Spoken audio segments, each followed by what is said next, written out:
If you haven't already, I recommend that you go and watch my previous video, as it just gives the origins and context for what, to me, is an incredibly unusual topic.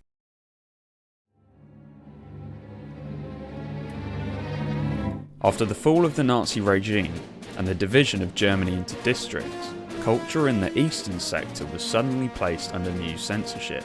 The communist government of the German Democratic Republic, in an effort to eradicate any fascist sympathies, pushed to outlaw anything that could be associated with Nazi rule. Included under this ban were the works of Karl May, partly because of their involvement in Nazi culture, but also due to their affiliation with the West.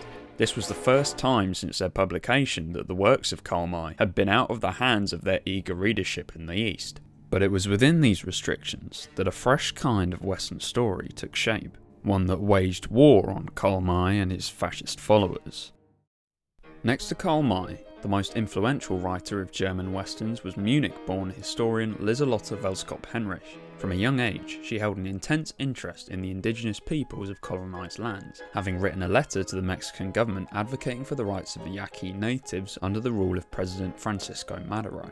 Like many other children her age, she'd been exposed to the fanciful stories of Winnetou and old Shatterhand, but while she loosely aligned herself with May's sympathetic, albeit patronising, view of the natives, she was horrified at the naive cooperation of his fictional Indians with their white oppressors. She found herself immediately on the side of the Native Americans, whom she saw as a beaten down civilization used as coat racks for Karl May's adventure stories.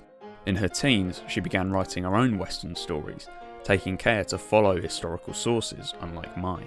After her studies in history, economics and philosophy at Humboldt University, and a brief posting as a research associate, in 1928 she entered the Office of National Statistics, a position she held until 1945 under the Nazi regime, harbouring an intense hatred of their brand of National Socialism and fascism. She became active in resistance circles during the war, meeting her husband Rudolf Welskopf, a communist activist and opponent of the regime, who encouraged her in her own socialist leanings.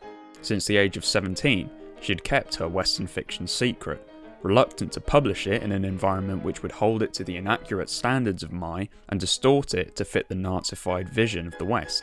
With her work, she sought to produce historical novels as opposed to just adventure books.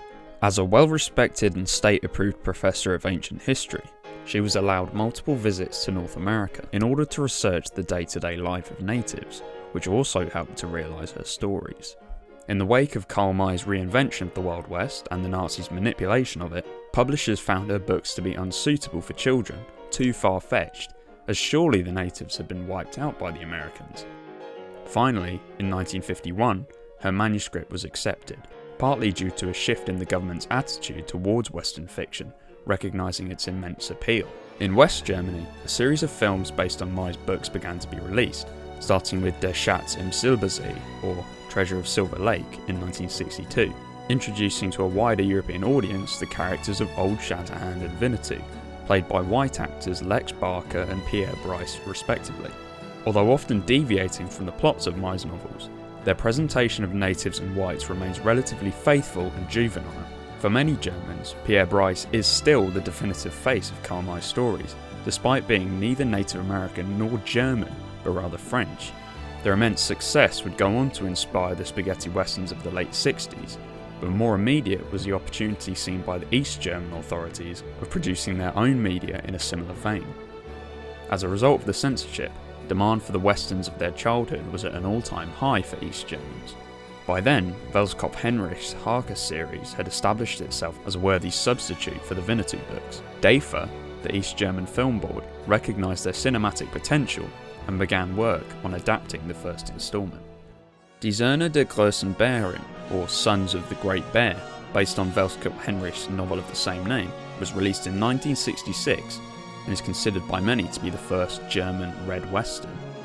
This subgenre emerged in the Eastern Bloc as a critique of American capitalist history, completely flipping the formula of Cowboys versus Indians to empathise fully with the natives and depict the whites as the bad guys. Söhne der großen Bärin follows the Lakota tribe who enter a conflict with US frontiersmen after their chieftain is murdered for not disclosing the location of their sacred gold reserves to a group of white bandits. Their chieftain's son, Tokaito, attempts to make peace with the whites, but is forced to lead his tribe to the Canadian border after having his proposals rejected. Without the white saviour figure of Old Shatterhand, the film rejects Karl-May's unrealistic ideas about white Americans coexisting with the natives during the 1800s, and instead contains scenes of persecution, displacement, mass murder and betrayal that reflect the documented events of US expansion. This interpretation of the Wild West provides a strong undercurrent of anti-American, anti-capitalist sentiment, making it entertaining for the public whilst adhering to the GDR's communist agenda. Obviously, the GDR's placement in the Eastern Bloc and its relations with the Soviet Union made it impossible to produce their films in the authentic setting of the American West. West Germany had selected Yugoslavia as its substitute due to its proximity and relatively friendly relationship with the West. East Germany used a variety of locations, including the Elbe Sandstone Mountains shared by Germany and Czechoslovakia, as well as various other places in Eastern Europe. In addition, Eastern European actors occupied the majority of Native American roles, the most famous of which being Serbian actor Gojko Mitic. His strong Eastern European features and muscular build, with the morally dubious aid of makeup, transformed him into the ultimate hero for an audience interested in the Native American perspective, making his white adversaries seem weak and inferior in comparison.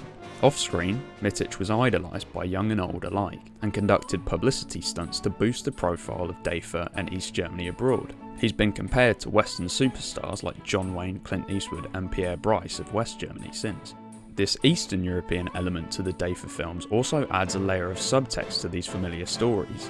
In addition to the whites standing in for current-day Western capitalists, the so-called Redskins are seen through a Soviet lens and remind the audience of the persecution faced by Eastern Europeans at the hands of the Nazis as part of their campaign of expansion in the Second World War.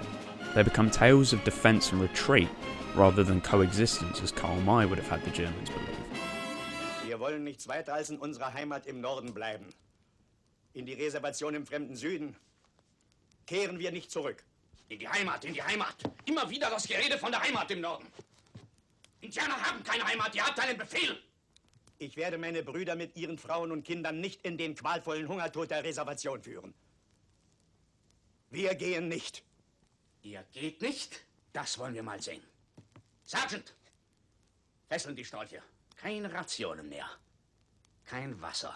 While the first, Söhne Bärin, was a huge success, Liselotte Welskopf Henrich refused to allow any further adaptations of her books, due to the film's deviation from her original historically faithful vision.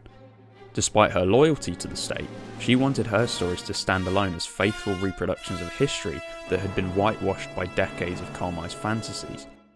Regardless, DEFA continued to produce films in the vein of Söhne Bärin, most of which had Gojko Mitic starring in the lead role.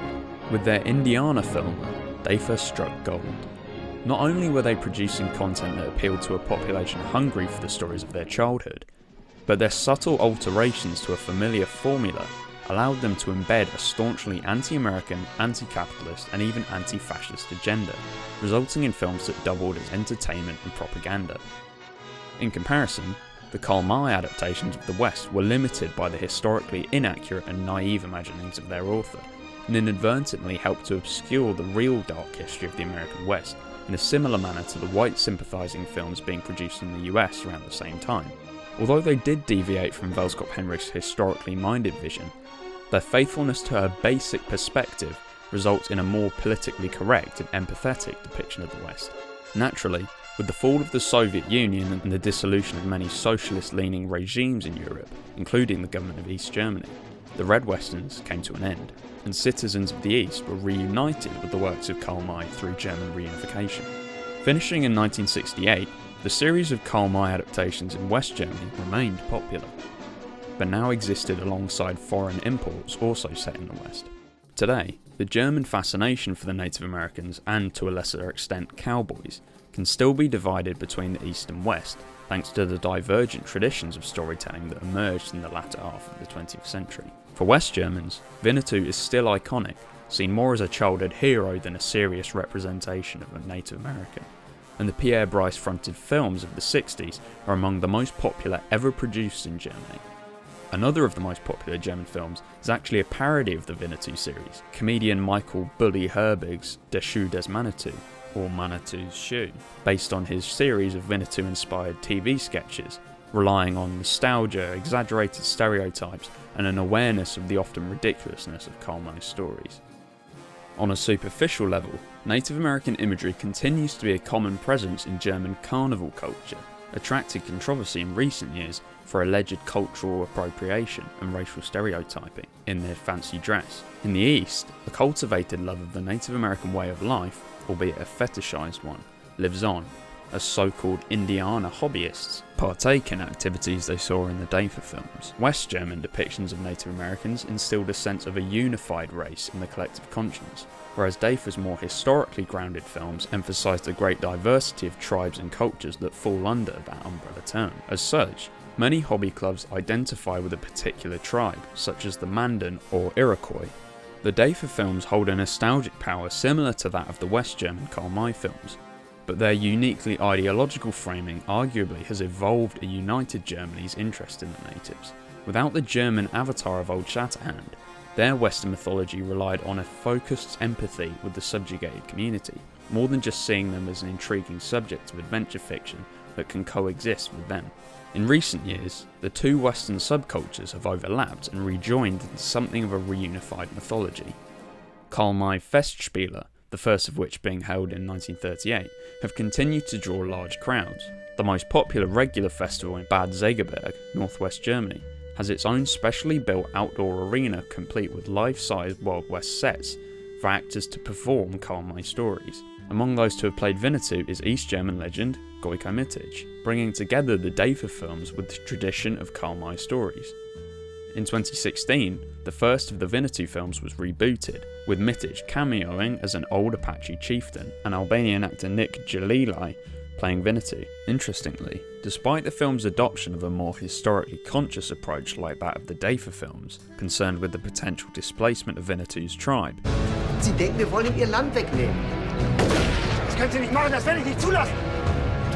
It re-establishes the old myth of Karl May's work, with old Shatterhand being presented as the author himself. Mein Name? Karl May. How do we interpret this?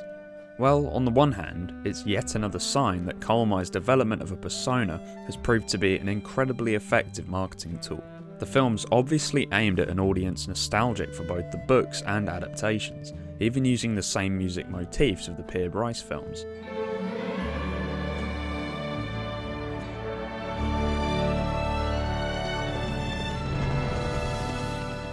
So embedding a fictionalised May into the film surely serves to remind this older audience of what they heard as children.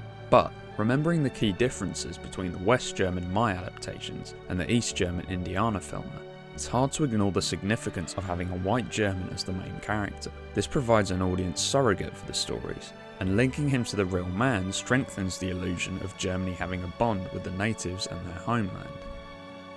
Germany's fascination with Native Americans has spanned centuries, jumped from page to screen and from one ideology to another. In that time, it's definitely moved closer to an empathetic engagement with history, thanks in large part to the work of Liselotte Welskopf Henrich. But it seems that ultimately, Karl May has left such a mark on German culture that the impression of Native Americans and the Wild West will forever be grounded in his fantasies.